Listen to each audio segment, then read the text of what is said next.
सिनेआर्क productions आणि Rudransh foundation director आणि CEO विनोद खैरे नागपूर मुंबई यांच्या विद्यमानानं प्रायोजित महाराष्ट्र रत्न पुरस्कार वितरण सोहळा शनिवारी 15 जून 2024 रोजी डॉक्टर बाबासाहेब आंबेडकर सांस्कृतिक भवन मंगळवार पेठ पुणे इथं पार पडला.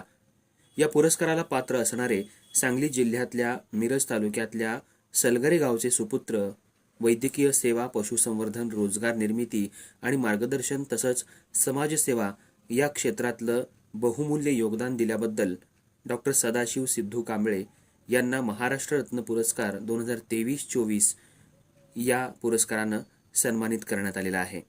हा पुरस्कार ॲडव्होकेट शैलजाताई ज्ञानेश्वर मोहोळ, वक्ता, लेखिका, संपादिका, पुणे शहर यांच्या हस्ते प्रदान करण्यात आला.